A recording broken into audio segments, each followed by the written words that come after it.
Hey friends, Kevin here, and today we're going to get into these Dodge, Chrysler, and Plymouth minivans. Now, the first one of these came out in about 1984. This pretty much revolutionized things as we know them. It was really the first of what we'll call modern minivans. It's what started the whole minivan segment, and within just a few years, you had every other company trying to produce their own version because these had become instantly so popular. So you're dealing with Dodge Caravans and Grand Caravans, you're dealing with Plymouth Voyagers, you're dealing with Chrysler Town & Countries, and across generations, regardless of which one of those they are, they're all built on the same framework for that generation. So except for dashboard controls and leather seats over cloth seats and things like that, they're all going to be pretty similar within these same eras, within these same age brackets. Now, for the sake of simplicity, we're going to cut through these early ones really quick. Your first generation went from 1984 to 1990. Your second generation ran from 1991 to 1995. We'll cut that off there because we're dealing with really old vehicles now. If you have one of these or you want one of these, that's fine, but, you know, they're the basic vehicles of that era. There's just nothing special. We go into now the third generation from 1996 to 2000. And like the ones before it, the problem with these, you have the same problem with just about everything made at that time, minivan-wise, with crash ratings. What they call frontal offset crash ratings, where two vehicles are hitting not like this, but hitting at an angle to their front ends to each other, the offset part. These did not do well. These did not do well until you get into up until about the 2002, 2004 or so models, but that held true with most minivan brands in general. These probably did worse than average, but average was pretty bad anyway. Minivans have always been safe for the people sitting in the back. They haven't been as well done when you get into these older ones, these early generation models, especially on the driver's side. And generally what happened in these crash ratings, crash test dummies, is the driver would end up with really serious leg injuries, knee injuries, hip injuries from these things just folding in around their left foot. So if safety is important to you, you really want to probably do away with minivans in general before about a 2004 model. But to get more specific now with this Dodge, Chrysler, Plymouth stuff,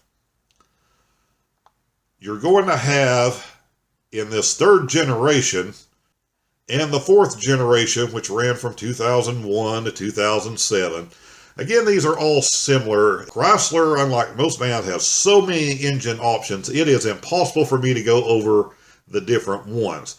I'm going to list a chart down below whether the one you may be looking at or the one you have has a timing belt or a timing chain, depending on the motor and depending on the year. So you'll know if any maintenance is going to be required as far as that goes. To make things a little more complicated, you also have these Dodge Caravans and Grand Caravans. And generally what that means is a Caravan is a short wheelbase version and a Grand Caravan is a long wheelbase version.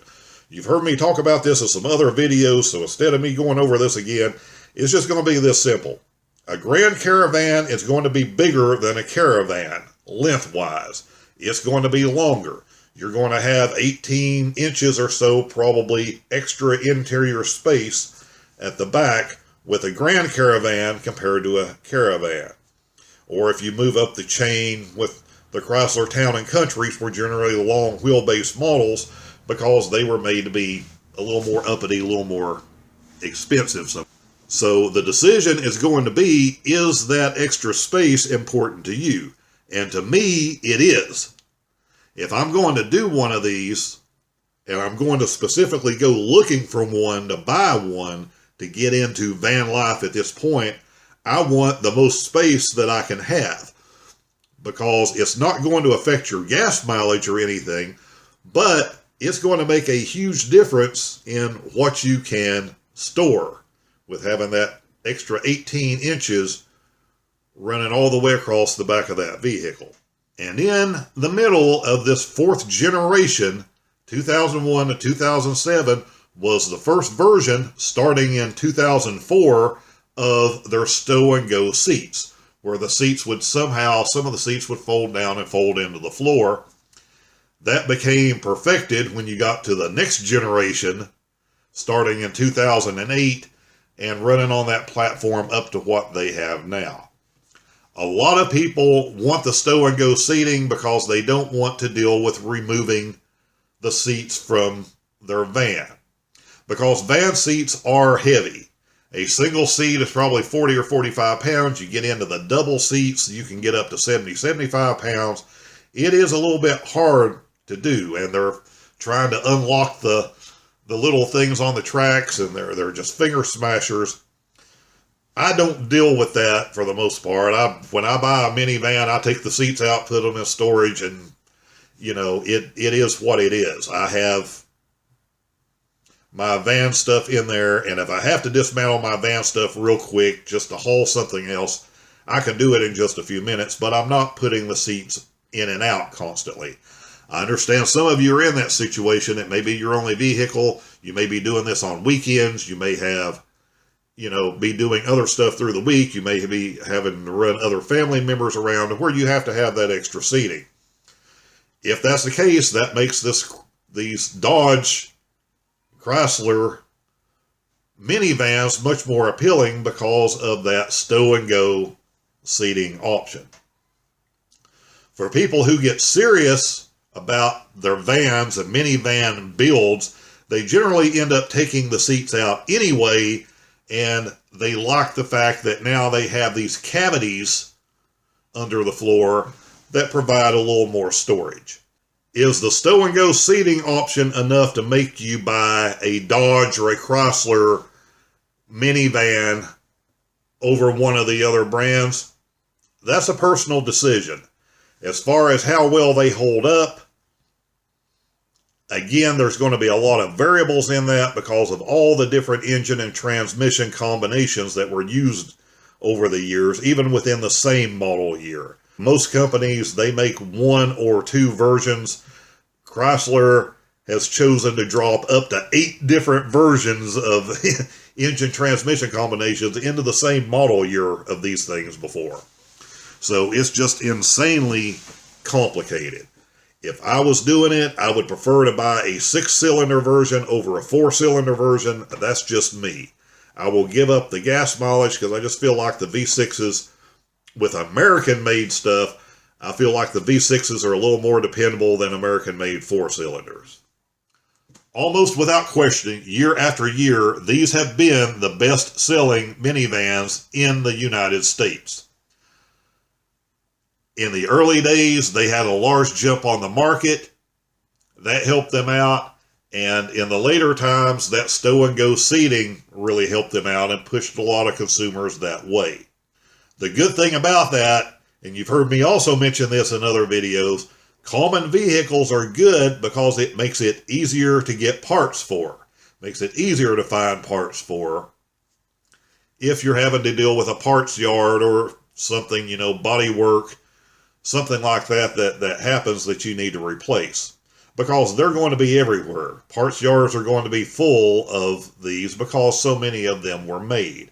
Parts stores are generally going to have the parts in stock because there are so many of these on the road, unlike dealing with some oddball brands that didn't sell a lot of minivans in North America. They're not going to stock those parts. Those are probably going to be special order. You're going to be waiting a few days if you're out doing van life and you're broke down and now stranded. So that is an advantage for any brand. And one of my recommendations, make sure that you're buying something that there is a lot of. If you have owned one of these in the last 20 years even before you ever thought about van life, and it was just one of your vehicles you were running the kids or grandkids or whatever around in. I'd love to know down in the comment section what your experience was with it. Was it good to you? Was it bad to you? Were there any mechanical problems that you had that were extreme that turned into some type of major issue? Because that's going to help other people that watch this video and read through these comments to see what your experiences were, because you may have owned one of these 10 years ago, and there are people out there now that are looking to buy 10-year-old Dodge Grand Caravans and Chrysler Town & Countries to use in van life, to use for their van build. So there's none of these that I can think of that I can specifically recommend you away from. It's just a matter of, is this the product that you want? Do you have faith in Dodge and Chrysler Plymouth stuff? And from an honesty standpoint, that becomes an issue with me, because when Chrysler did their little merger thing, as bad as it went, about 2006 or whenever it was, with Mercedes, that didn't last long. There were problems before that. I think that accelerated the problems. There seemed to be a lot of quality issues with their cars, at least. And I figure some of that transferred over to, unfortunately, a lot of similar components that were used in the minivans. After that, they went through money troubles again. Now they're into this combination with Fiat. That doesn't impress me a bit. People I know that had the cars, or I would rent a car for something when I was traveling, and I would see pieces of chrome flaking off interior pieces on a 2-year-old car, and just different things like that. It just didn't impress me, because I'm thinking, hey, everybody else solved this problem 30 years ago. If you still have chrome flaking off the door handle, what else do you have problems with?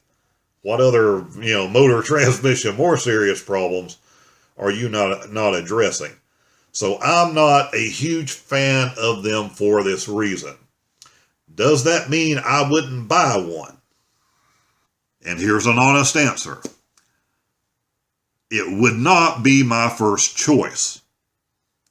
However, if I run into one at the right price and I need to replace the minivan, would I consider one? And the answer is yes. As a matter of fact, I have a line on one right now. You may see Budget Travel Guy with a Dodge Grand Caravan before too long. We'll see how that plays out. I'm not against necessarily owning one if I can pick one up again that's in good shape. And you've seen from other videos like this, I don't mind older vehicles. I will do a lot of maintenance stuff as soon as I get one. I just want to make sure that I'm not buying a vehicle that has known problems, as we've talked about in some of these other brand videos, where different ones had definite transmission issues on certain years and things like that. I'm going to avoid that kind of stuff. From what I know, I'm going to avoid the 4-cylinder engines made by the Chrysler Corporation. And the V6 stuff, what I'm looking at, quite honestly, if I'm looking at it and I run into, let's say it's a 2008 Dodge Grand Caravan, I'm going to do a quick Google search on 2008 Dodge Grand Caravan engine problems, transmission problems, and I'm going to see what comes up. And there will always be something with any vehicle. But if you see the same thing popping up over and over and over and over again in every group and on every web page, you can bet that's a pretty solid problem, and that's something you want to get away from. So I hope you found this useful. Trying to put together this Dodge and Chrysler Plymouth minivan video for doing van life was much harder than the other brands, because they have made these things for so long. And again, all of these different engine combinations and things that it's just, unlike the other brands, there's just not a lot of specifics I can take you away from, other than probably avoid the 4-cylinder engines. So let me know what you think down in the comment section. There's a few other brands I want to do with minivans. Then we'll get into doing the cargo vans, full-size vans. Those will be, from other brands, will be much simpler when I get to do those, again, where I can feel more confident in steering you toward or away from specific years and specific models that a manufacturer may have made. And we'll talk soon.